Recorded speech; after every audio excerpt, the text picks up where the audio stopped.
Hello friends, हमारा आज का टॉपिक है समाकलन, जिसे इंग्लिश में हम इंटीग्रेशन कहते हैं।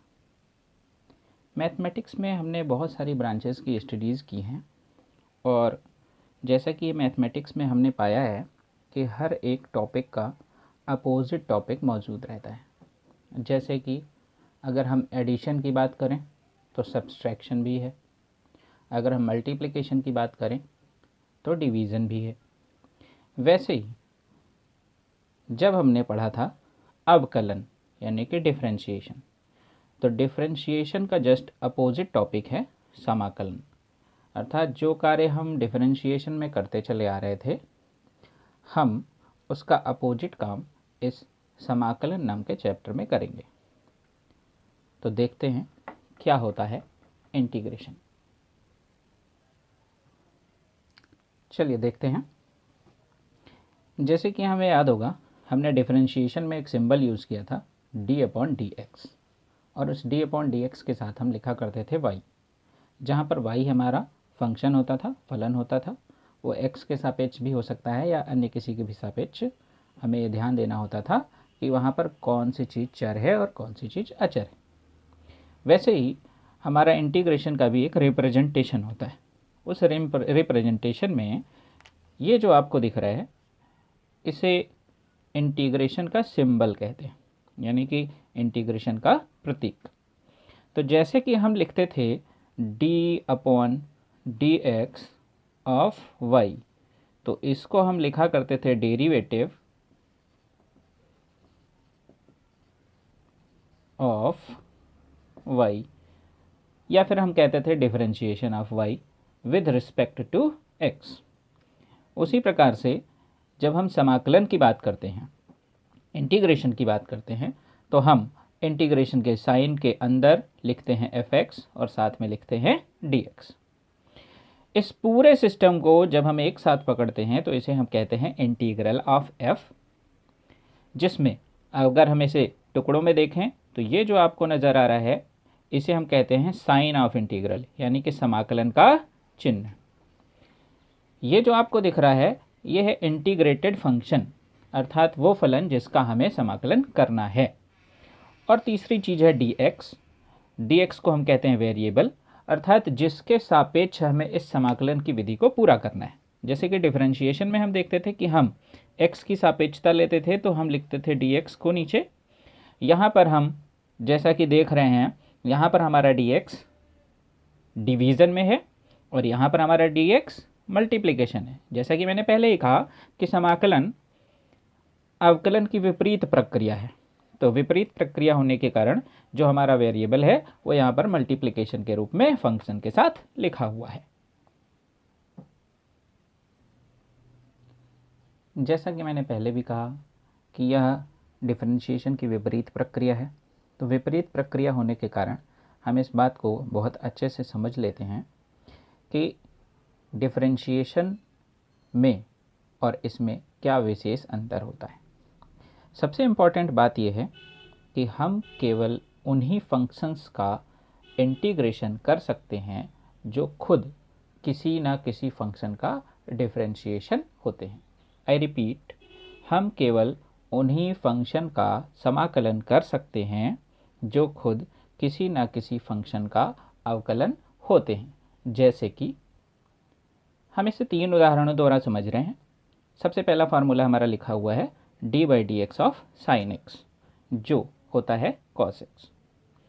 तो cos x साइन x का अवकलन है, ठीक है, साइन x का अवकलन। और अवकलन मिलने के वजह से यहाँ पर हमें मिला है cos x। ऐसे ही माइनस साइन x इस cos x का अवकलन है। इसी तरह sec स्क्वायर x इस tan x का अवकलन है। अब मैंने जो बात पहले कही उसे हम थोड़ा सा समझते हैं। मैंने बहुत साफ शब्दों में कहा कि हम केवल उन फंक्शंस का समाकलन कर सकते हैं जो खुद किसी फंक्शन का अवकलन होते हैं। जैसे कि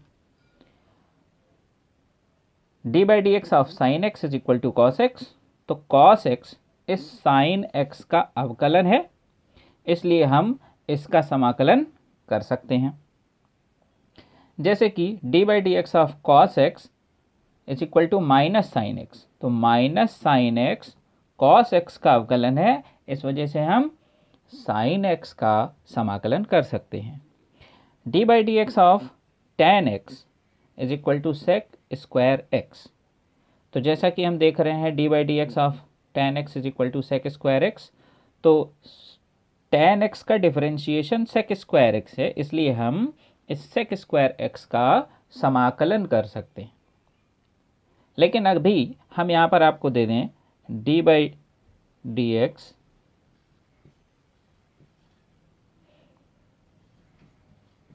सेक स्क्वायर एक्स और इसके विषय में हमें नहीं पता है, तो ऐसी कंडीशन में हम इसका समाकलन नहीं कर सकते। हम केवल उन फलनों का समाकलन कर सकते हैं जो खुद किसी अन्य फलन का अवकलन है। अब आपकी बात समझ में आ गई होगी।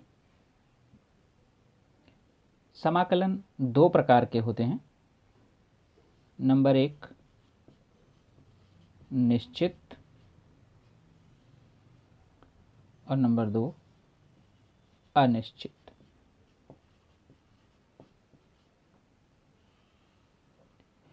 इन दोनों ही विषयों को समझने के लिए सबसे पहले आपको समाकलन के ग्राफिकल रिप्रेजेंटेशन के बारे में समझना होगा कि एक्चुअल में हम किस स्थिति में समाकलन की व्यवस्था का उपयोग करते हैं।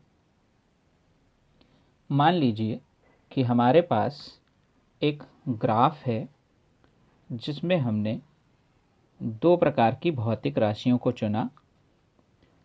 नंबर एक विस्थापन और दूसरा दूसरा बल। अब हम जरा इसके ग्राफ के विषय में थोड़ी सी चर्चा करते हैं। मान लीजिए कि आप किसी भी वस्तु पर बल लगाते हैं, तो सामान्य स्थिति यही है कि अगर बल पूर्णतया लग चुका है तो उस कंडीशन में वस्तु कुछ दूरी चलती है, और जब वह एक निश्चित पथ को ही दोहराती है या हम उस दूरी के न्यूनतम रूप को लेते हैं तो हम उसे विस्थापन कहते हैं। तो बल और विस्थापन के बीच अगर हम ग्राफ बनाएं तो हमें किसी भी प्रकार का ग्राफ प्राप्त हो सकता है।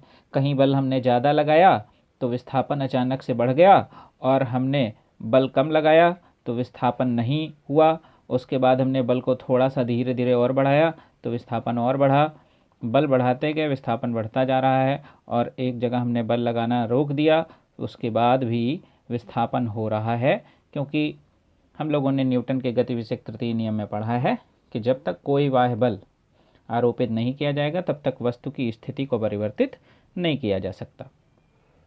तो अब हम यहाँ पर देख रहे हैं कि हमारा ग्राफ इस पोजीशन से शुरू हुआ है और इस पोजीशन तक खत्म हुआ है। और अब हम बात करते हैं कार्य के बारे में। क्लास 9th में हम लोगों ने कार्य का एक फार्मूला पढ़ा था, W is equal to F into S, जहाँ पर F बल है, S विस्थापन है। अब जरा इस ग्राफ को देखते हैं और समझते हैं। मान लीजिए कि आप विस्थापन के और बल के इस ग्राफ पर दो बिंदु चयनित कर लें और यहाँ से नीचे की ओर दो स्ट्रेट लाइंस ड्रॉ करें। तो जब आप इस पर दो बिंदु चयनित करते हैं तो इस स्ट्रेट लाइंस की वजह से यहाँ पर भी आपको दिखता है कि आपको 2 पॉइंट्स मिल जाते हैं, और इसको कवर करें तो हमें एक एरिया मिल जाता है। जब हमें एक एरिया प्राप्त हो जाता है तो अब हम इस एरिया के विषय में थोड़ी सी चर्चा करेंगे। यहाँ पर हम अपने ग्राफ से देख सकते हैं, यदि बिंदु ए और बी बहुत ही पास हों, अत्यंत निकट हों, तो ऐसी कंडीशन में ए पर लगने वाले बल और बी पर लगने वाले बल में बहुत बड़ा अंतर नहीं होता है, और अंतर ना होने की वजह से हम इस लाइन को एक स्ट्रेट लाइन मान लेते हैं, सीधी सरल रेखा। और नीचे वाली लाइंस के बारे में अगर हम बात करें तो ये लाइंस इस तरह से जा रही हैं और नीचे इस तरह से हमारे विस्थापन वाले अक्ष पर कवर हो रही हैं। तो यहाँ से जब हम इधर की ओर आते हैं तो हमें मिलता है बल, और नीचे की ओर जाते हैं तो हमें मिलता है विस्थापन। तो ये वाली जो लेंथ है ये एक प्रकार का बल है, और ये वाली जो लेंथ है ये एक प्रकार का विस्थापन है। और अब आप देख रहे हैं अत्यंत निकट स्थित बिंदुओं के लिए, अत्यंत निकट स्थित बिंदुओं के लिए ये एक प्रकार का आयत है। और आयत के क्षेत्रफल की अगर बात करें तो आयत के क्षेत्रफल होता है लंबाई गुणे चौड़ाई। यहाँ पर लंबाई की अगर बात करें तो देखिए हमारे पास लंबाई में है बल, और चौड़ाई की अगर बात करें तो चौड़ाई में हमारे पास s, और F इंटू एस को अगर हम देखते हैं तो यहाँ हम देखते हैं कि ये क्या है, हमारे पास कार्य है। तो अत्यंत सूक्ष्म स्थित दो बिंदुओं के बीच बल द्वारा किया गया कार्य अगर हमें ज्ञात करना है तो हमें इस आयत के क्षेत्रफल के द्वारा ज्ञात कर सकते हैं। तो ये आयत का जो क्षेत्रफल है ये हमें बताता है अत्यंत सूक्ष्म पास स्थित दो बिंदुओं के बीच किया गया कार्य। देख सकते हैं आप, आयत का क्षेत्रफल लंबाई गुणे चौड़ाई F इंटू एस, और कार्य भी हमारा है F इंटू एस। तो दोनों ही क्वांटिटी सेम है, इस वजह से हम इसे भी कार्य कह सकते हैं। हालांकि हमने यहाँ पर आयत का क्षेत्रफल निकाला था, लेकिन क्षेत्रफल से हमें जो क्वांटिटी मिली वो क्या मिली, कार्य। तो अत्यंत सूक्ष्म स्थित दो बिंदुओं के लिए हमने इस प्रकार से काम किया। यदि इसी तरह से हम और बिंदु लेते जाएं, और बिंदु लेते जाएं, और बिंदु लेते जाएं, और ऐसी सभी पट्टियों के यानी कि सभी आयतों के क्षेत्रफल निकालकर जोड़ दें, तो ऐसी कंडीशन में हमें ये पता चल जाएगा कि हमने प्रारंभिक स्थिति से लेकर अंतिम स्थिति तक कितना कार्य किया। हम फिर से रिपीट करते हैं अपनी बात को। एक पट्टी अगर बिंदु अत्यंत समीप हैं तो एक आयत का निर्माण करती है। इस आयत का क्षेत्रफल लंबाई गुणे चौड़ाई की वजह से F इंटू एस होता है, अर्थात दो बिंदुओं के बीच किए गए कार्य की गणना हम इस आयत के क्षेत्रफल से कर सकते हैं। अगर हम अपने बिंदुओं को बढ़ाते जाएं, दूर करते जाएं, तो हमें अन्य बिंदु भी मिलते जाएंगे, और ऐसी स्थिति में हम हर पट्टी का क्षेत्रफल ज्ञात कर लें और सभी पट्टियों के क्षेत्रफल को हम जोड़ लें। तो जोड़ने की स्थिति में हम ये कह सकते हैं कि यहाँ प्रारंभिक स्थिति और अंतिम स्थिति के बीच हमने कितना कार्य किया। अब थोड़ा सा ध्यान देते हैं। हमने कहा कि हमारे पास जो बिंदु हैं बहुत ही समीप हैं। बहुत ही समीप होने की वजह से यहाँ पर हमें एक बल प्राप्त होता है जिसे हमने F कहा। एक बल अत्यंत समीप है इसलिए सिंगल, परंतु हम कितना भी छोटा बल लगाएं वहाँ पर विस्थापन में परिवर्तन आना संभव ही है, और इस वजह से यहाँ पर जो विस्थापन आया इसे हम कह सकते हैं अति सूक्ष्म विस्थापन। और जब हम इसे अति सूक्ष्म विस्थापन कहते हैं तो हम डिफरेंशिएशन के डेफिनेशन से इसे ds कह सकते हैं। दो बिंदुओं के बीच दूरी का अंतर s, दूरी ds, दूरियों का अंतर, और जबकि यह अंतर अत्यंत सूक्ष्म है इसलिए हमने इसे ds कहा। तो यदि इस लंबाई को हम ds कहते हैं तो उस आधार पर हमारे आयत का क्षेत्रफल F इंटू ds होगा, और F इंटू ds की स्थिति में भी हम इसे कार्य ही कहेंगे, परंतु यह जो कार्य है यह एक सूक्ष्म कार्य है। सूक्ष्म कार्य बड़े कार्य के लिए W और अति सूक्ष्म के लिए dW। तो ये बात आप सभी को समझ में आ गई। तो जब स्थितियां बड़ी होंगी तो हम उसे फुल रिप्रेजेंटेशन देते हैं, और जब हम अति सूक्ष्म की बात करते हैं तो उसके आगे हम d लगा देते हैं, जैसा कि हमने डिफरेंशिएशन में सीखा था।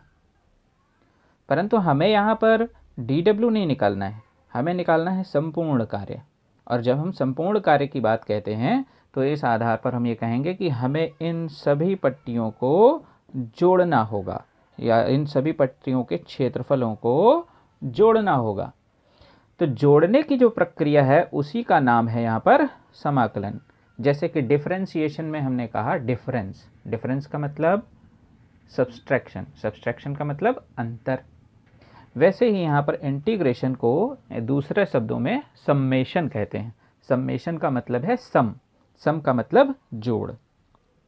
तो इंटीग्रेशन की प्रक्रिया जो है वह एक जोड़ की प्रक्रिया है, जिसमें हम इन सभी छोटे छोटे पट्टियों के एरियाज़ को जोड़ेंगे और हमारा पूरा कार्य हमें मिल जाएगा कि हमने क्या किया है। तो इसके लिए हम यहाँ पर अपने समाकलन चिन्ह का प्रयोग करते हैं इस तरह से। अब यहाँ पर देख सकते हैं कि हमारे पास यहाँ पर हमें क्लियर है कि हमारा प्रारंभिक बिंदु क्या है और अंतिम बिंदु क्या है। तो इस आधार पर अगर हमारे पास प्रारंभिक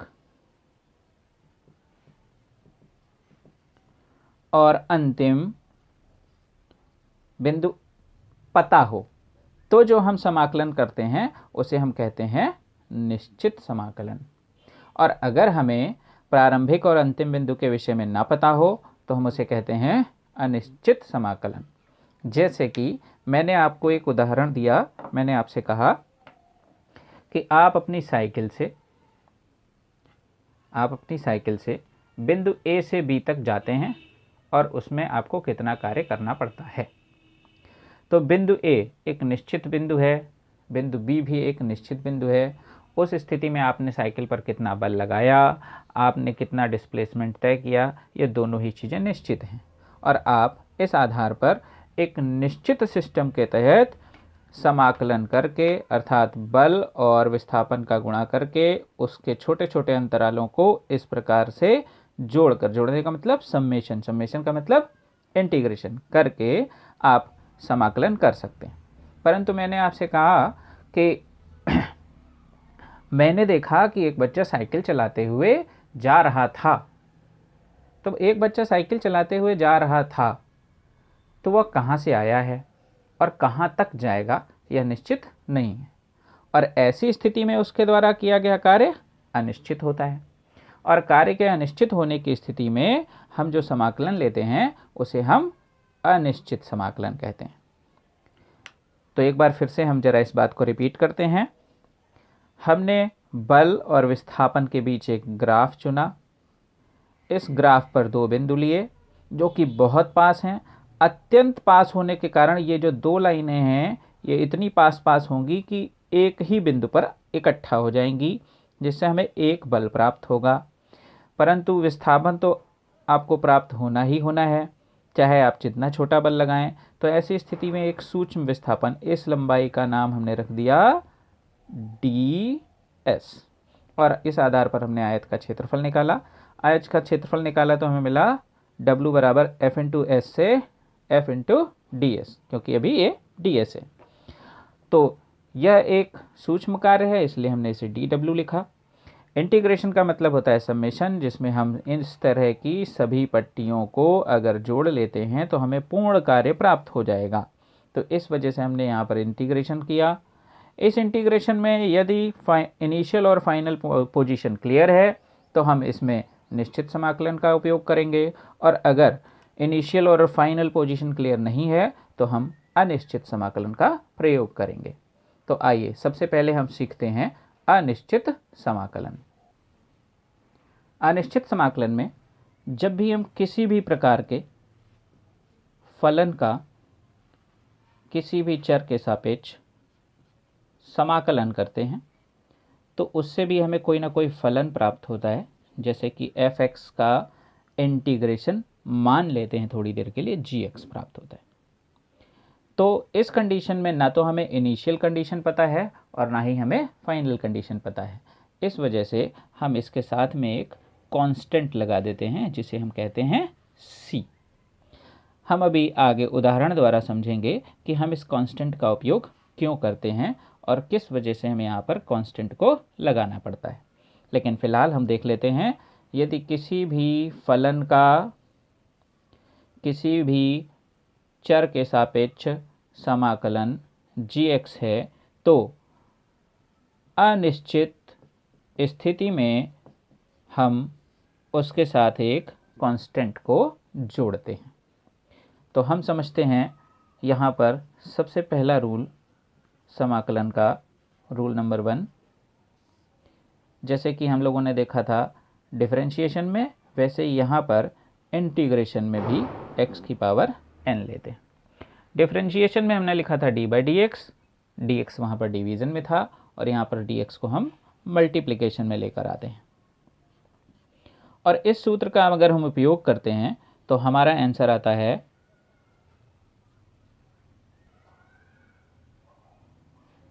x to the power n+1 upon n+1 plus c। आप इस प्रक्रिया को थोड़ा ध्यान से देखें तो आप समझ सकते हैं कि यह डिफरेंशिएशन के अपोजिट क्यों है। डिफरेंशिएशन में हमने n को मल्टीप्लिकेशन में लिखा था और हमने यहाँ पर n को डिवीज़न में लिखा है। डिफरेंशिएशन में हमने एक पावर को कम किया था और यहाँ पर हम प्लस करके एक पावर को बढ़ा रहे हैं।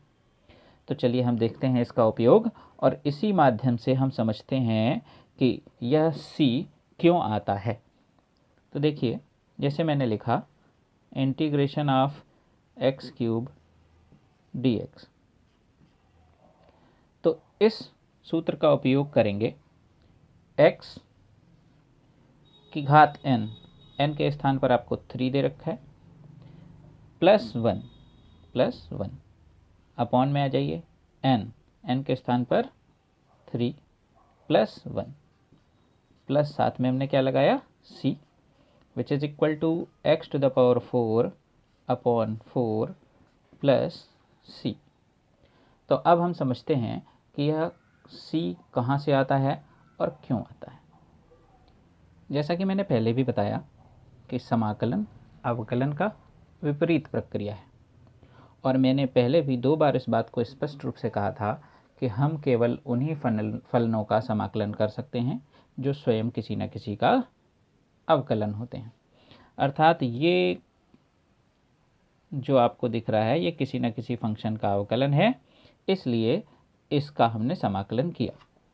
तो देखिए, x की घात 3 का समाकलन हमें ये मिला, तो अगर हम इसका अवकलन करते हैं तो हमें ये प्राप्त होना चाहिए। तो देखिए d/dx x to the power 4 upon 4 करते हैं यहाँ पर हम। तो सबसे पहले 1/4 को हम बाहर निकाल लेते हैं और d/dx अप्लाई करते हैं x की पावर 4 पे। 1/4 तो हमारा ऐसे ही लिखा है, इसका फार्मूला था nx की पावर n-1, तो n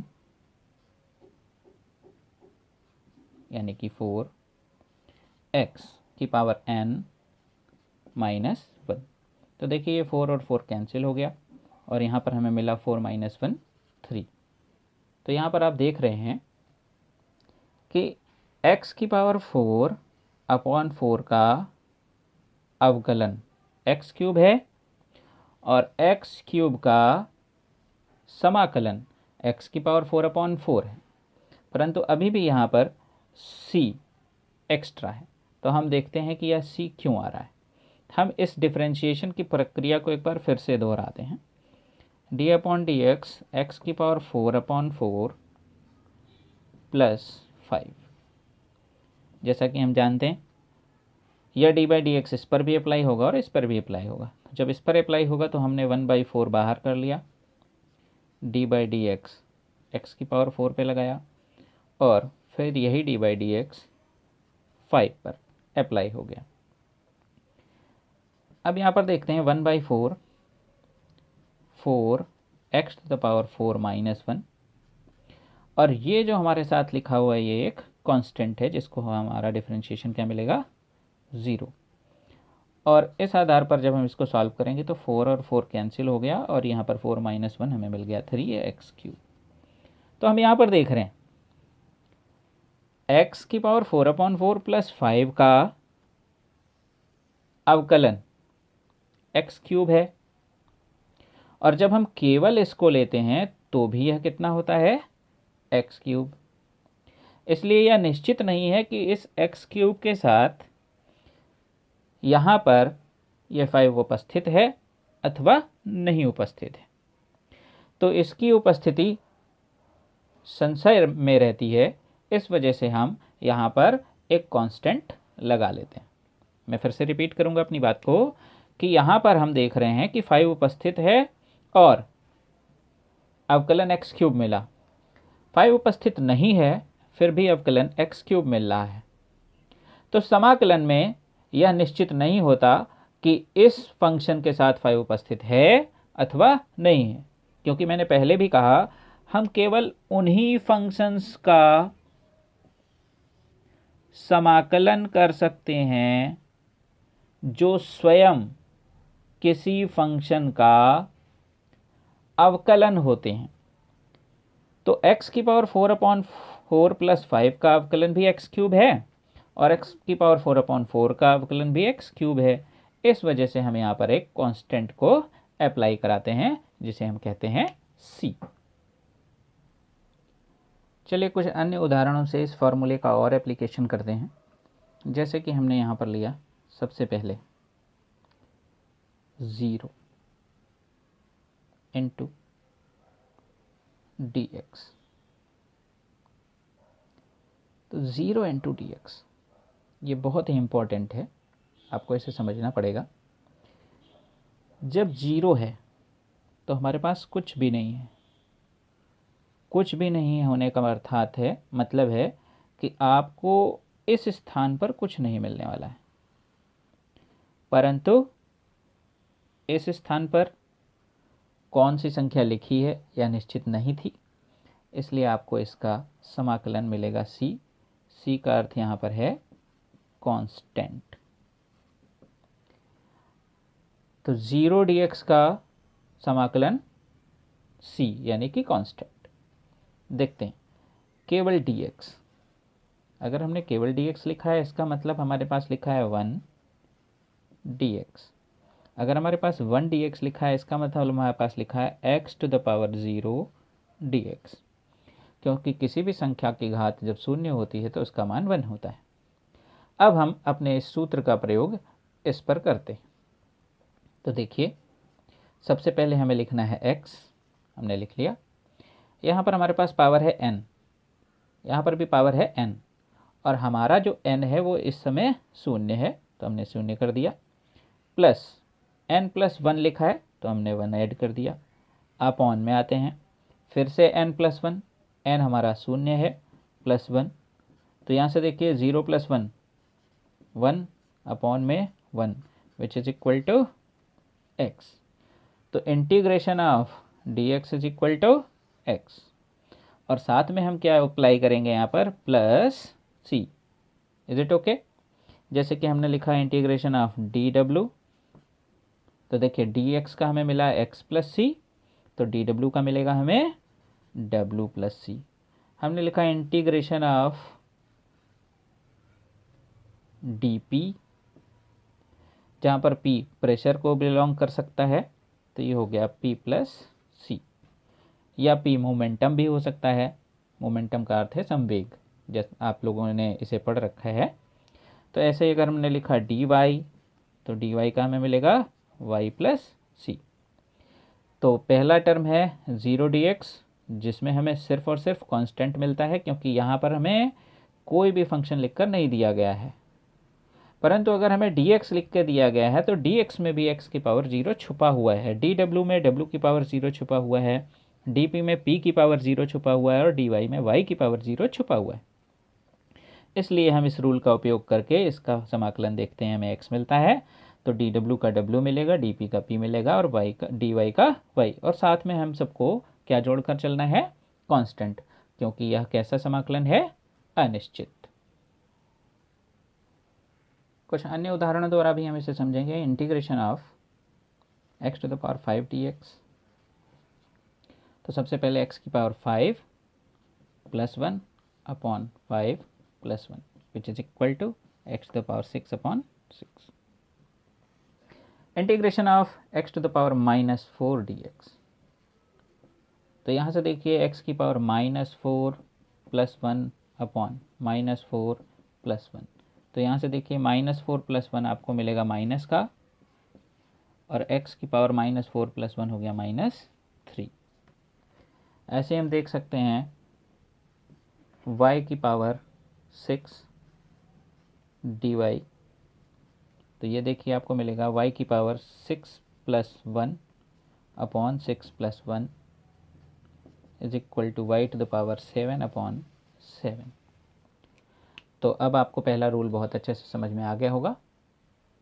और हम समझते हैं अपना अगला रूल, जैसे कि integration of sine x d x, integration of cos x d x. तो साइन एक्स का जो आपका इंटीग्रेशन होता है वो होता है माइनस का कॉस एक्स, और कॉस एक्स का जो इंटीग्रेशन होता है वो होता है आपका प्लस का साइन एक्स, और साथ में हम लगाएंगे प्लस सी। थोड़ा सा इसे समझेंगे। D by d x of sine x is equal to cos x, d by d x of cos x is equal to minus sine x. जैसा कि हमने कहा कि यह जो है यह विपरीत प्रक्रिया है, तो विपरीत प्रक्रिया के आधार पर अगर हम चलें तो हम यहाँ पर देखेंगे ये dx हमारा जाएगा cos के साथ, तो बनाएगा cos x dx, cos x dx, जैसा कि यहाँ पर लिखा हुआ है। तो cos x dx से हमें मिलेगा sin x, और साथ में क्या मिल गया c। यह d डेरिवेटिव के लिए यूज किया गया है, इस वजह से आप इसको साथ में नहीं रखेंगे। जैसा कि अवकलन में हम d by d x use करते हैं, वैसे ही समाकलन में हम सिर्फ dx का यूज़ करते हैं। ऐसे ही देखिए आप, जब इस dx का मल्टीप्लिकेशन साइन x से होगा और इस माइनस चिन्ह को हम इधर भेज दें, तो उस आधार पर हम देख रहे हैं साइन x dx। तो साइन x dx ये लिखा हुआ है। साइन x dx का हमने क्या किया, इंटीग्रेशन। तो जैसे हमने इस पर इंटीग्रेशन लगाया तो क्या आंसर मिला हमें, cos x, और साथ में क्या मिला, माइनस। इसलिए sin x dx का समाकलन हमें मिला माइनस cos x। तो जो डिफरेंशिएशन है उसी का अपोजिट इंटीग्रेशन है। हम और भी रूल्स यहाँ पर समझाते हैं आपको।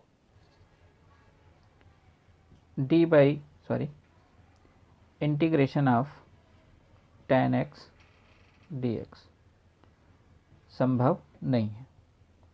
कारण समझिए, जैसा कि हमने सीखा था d by d x of sec square x is equal to d by d x of tan x is equal to sec square x. तो अब हम यहाँ पर देखेंगे डी एक्स का मल्टीप्लिकेशन सेक स्क्वायर एक्स से हुआ तो मिला sec square x d x, और इक्वल में आ जाते हैं। जैसा कि हमने कहा tan x का डिफरेंशिएशन इंटीग्रेशन संभव नहीं है, क्योंकि tan x खुद किसी भी फलन का अवकलन नहीं होता, लेकिन sec square x tan x का अवकलन है। इसलिए हम sec स्क्वायर x का इंटीग्रेशन कर सकते हैं, जो कि हमें मिलेगा tan x plus c। sec square x tan x का डिफरेंशिएशन है, इसलिए हम sec स्क्वायर x का समाकलन कर सकते हैं, जो कि हमें मिलेगा tan x प्लस c। एक अन्य उदाहरण द्वारा हम इसे पुनः समझते हैं। जैसे कि हम लोगों ने देखा था d by d x of log x is equal to 1/x। तो यहाँ देखिए dx किसके साथ जाएगा, 1/x के साथ, तो हमें मिलेगा 1/x dx। इक्वल में आ जाइए, तो जैसे हम इसका इंटीग्रेशन करेंगे तो इसका आंसर हमें क्या मिल रहा है, log x प्लस c। परंतु अगर हमसे कहा जाए integration of log x dx संभव नहीं है, इसको हम नहीं कर सकते, क्योंकि हमें किसी भी फंक्शन में उसका डिफरेंशिएशन log x नहीं मिलता है, परंतु 1/x log का डिफरेंशिएशन है, इसलिए 1/x का log x प्लस c। इस पर बहुत विशेष ध्यान रखना है।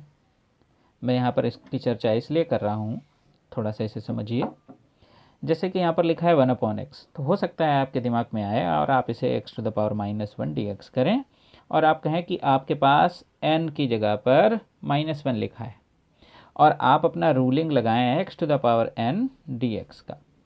तो यहाँ पर केवल इस विशेष फंक्शन के लिए ये रूल अप्लाई नहीं होता, क्योंकि 1/x log x का डिफरेंशिएशन है, इसलिए 1/x का इंटीग्रेशन log x होगा। Is it okay?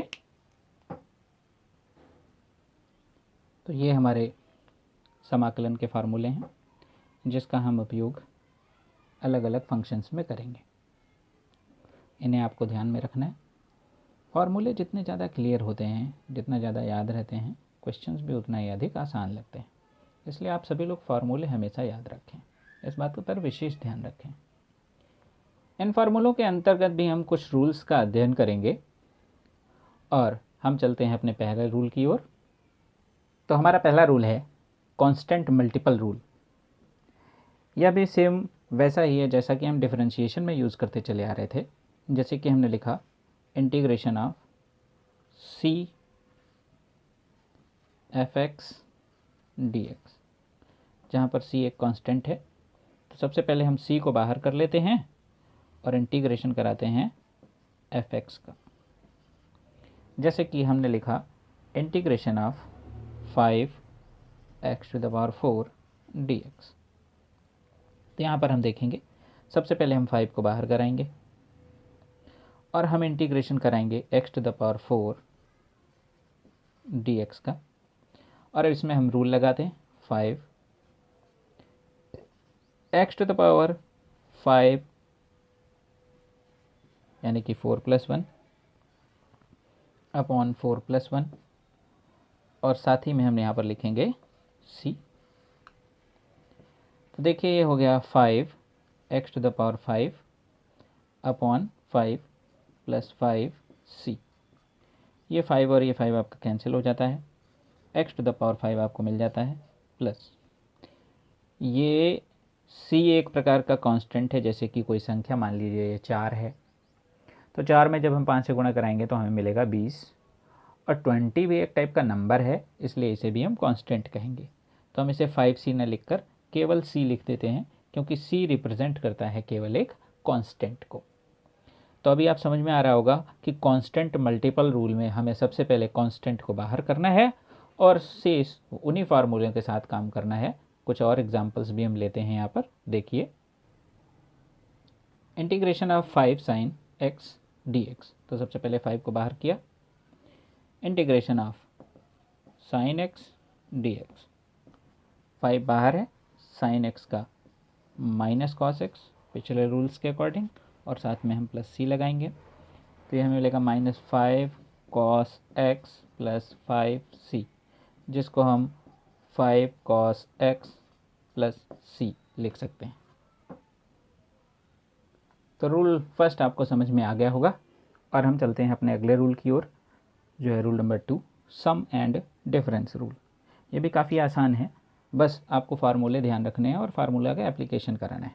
जैसे कि मैंने लिखा integration of f(x) ± gx ± rx and so on, और पूरे सिस्टम में हमने लगा रखा है अपना एक वेरिएबल dx। तो इस आधार पर अगर आपको समाकलन करना है तो सबसे पहले समाकलन के आधार पर हम पहले f(x) के पास पहुंचेंगे, यानी कि इंटीग्रेशन ऑफ f(x) dx, फिर प्लस माइनस के चिन्ह के साथ integration of gx dx, plus minus के चिन्ह के साथ integration of rx dx, plus minus के चिन्ह के साथ जो भी संख्याएं आगे आ जाएंगी। जैसे कि मैंने लिखा इंटीग्रेशन ऑफ x³ + x² - 9, और साथ में लगा दिया dx। तो जब हम इस पर अपना रूल अप्लाई करेंगे तो सबसे पहले integration of x³ dx plus integration of x² dx minus integration of 9 dx। तो देखिए x³ पर अपना फार्मूला अप्लाई करेंगे तो मिलेगा x⁴/4, x² पे करेंगे तो हमें मिलेगा x³ माइनस 9 को बाहर निकाल लेंगे।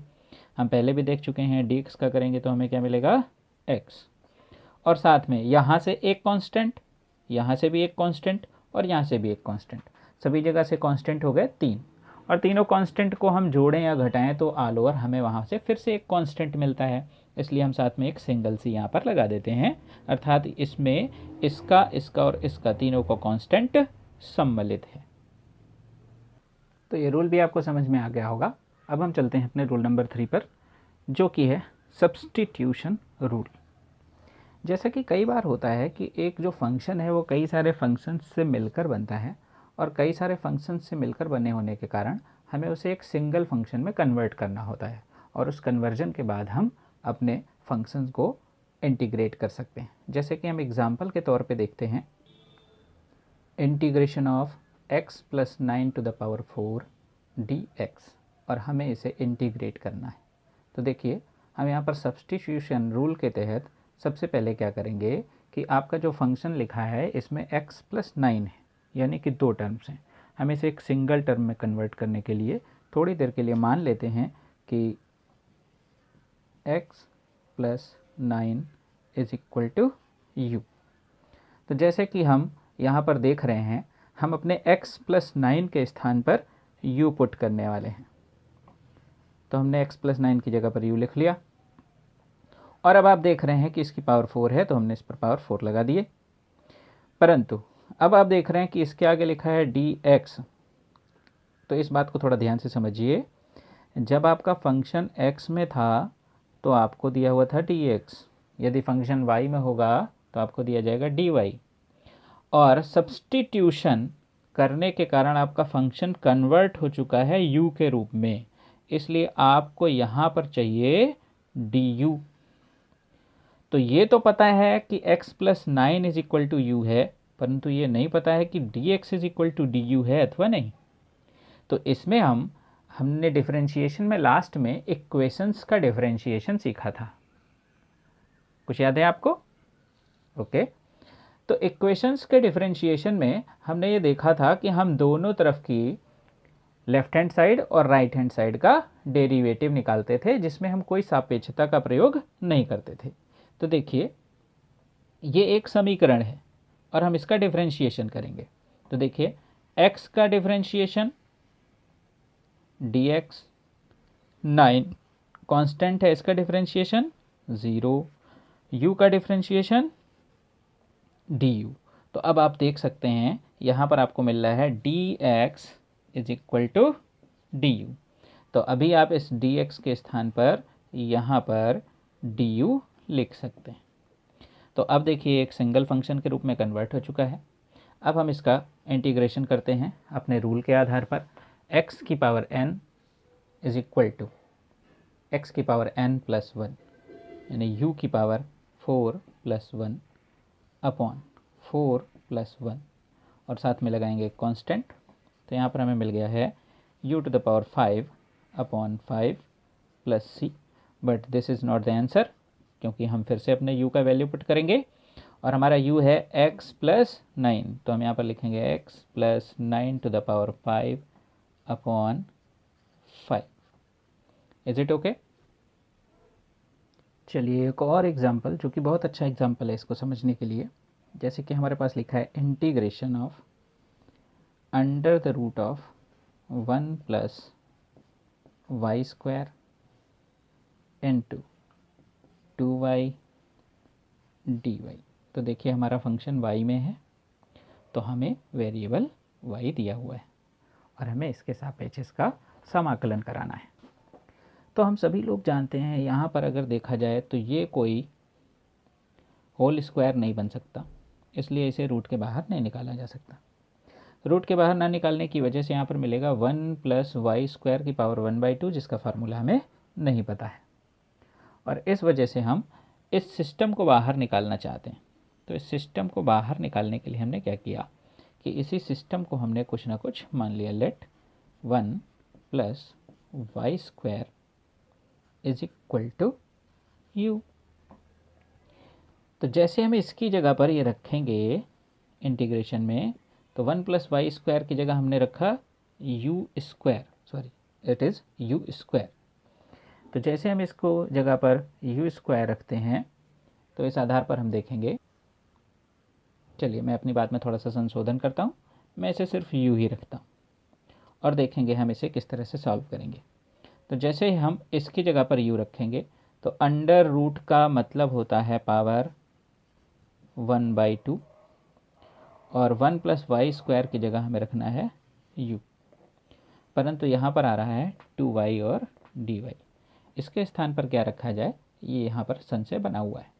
तो जैसा कि मैंने पहले भी कहा, हम दी हुई समीकरण का अवकलन कराएंगे।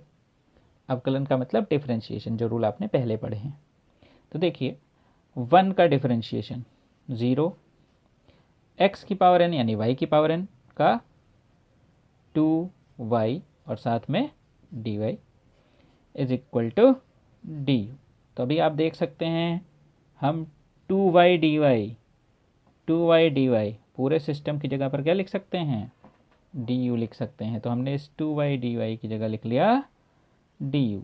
अब देखिए हमारा फंक्शन u में है और हमारा वेरिएबल भी u है और हम इस आधार पर इसका समाकलन करा सकते हैं। चलिए देखिए यहाँ पर रूल लगाते हैं।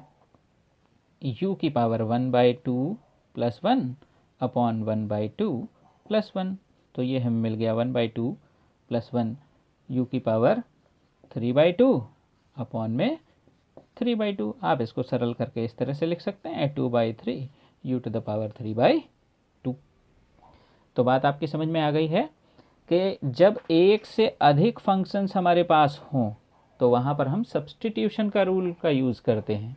चलिए हम एक और एग्जांपल जो कि बहुत ही इम्पॉर्टेंट है, आगे आने वाले भविष्य में जो भी हम फिजिक्स में जो रूल पढ़ेंगे उसके लिए बहुत इंपॉर्टेंट है, इसे थोड़ा सा ध्यान से देखेंगे। तो देखिए हमारे पास यहाँ पर लिखा है sin kx dx का इंटीग्रेशन।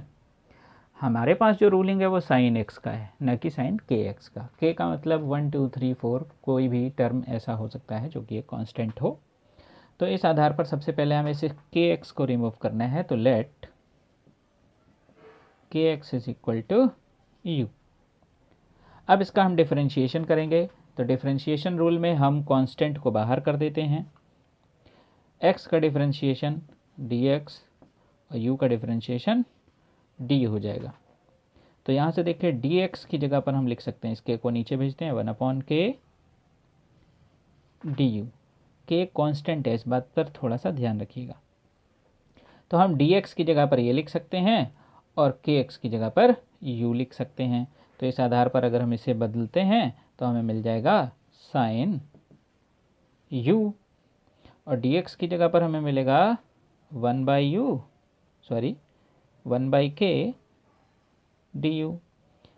अभी हम लोगों ने देखा था रूल नंबर 1, जिसमें हमने देखा था कांस्टेंट मल्टीपल रूल। तो कांस्टेंट मल्टीपल रूल में हमने क्या कहा था, कांस्टेंट को बाहर निकाल देंगे। तो कांस्टेंट आपका बाहर आ गया, दैट इज़ 1/k। और अब हम इंटीग्रेशन करेंगे साइन u का विद रिस्पेक्ट टू u, क्योंकि यहाँ पर u एक वेरिएबल है। और साइन x का हमें सभी को पता है 1/k साइन x का माइनस कॉस x, तो साइन u का माइनस कॉस u और साथ में हम लगा देंगे कांस्टेंट। तो हमें मिल गया -1/k cos u plus c। हम इसे इस तरह से भी लिख सकते हैं minus cos u/k plus c। लेकिन हम यहाँ तक नहीं छोड़ेंगे, क्योंकि हमें u का फिर से वैल्यू रखना है और u का वैल्यू जब हम फिर से रखेंगे तो इसका आंसर हमें मिलेगा माइनस कॉस kx। देखिए u की जगह हमने क्या लिखा, kx/k प्लस c। तो सब्स्टिट्यूशन रूल आपको समझ में आया। तो यह है आपका आज का एक्सरसाइज, प्लीज़ इसे कंप्लीट कर लें। धन्यवाद।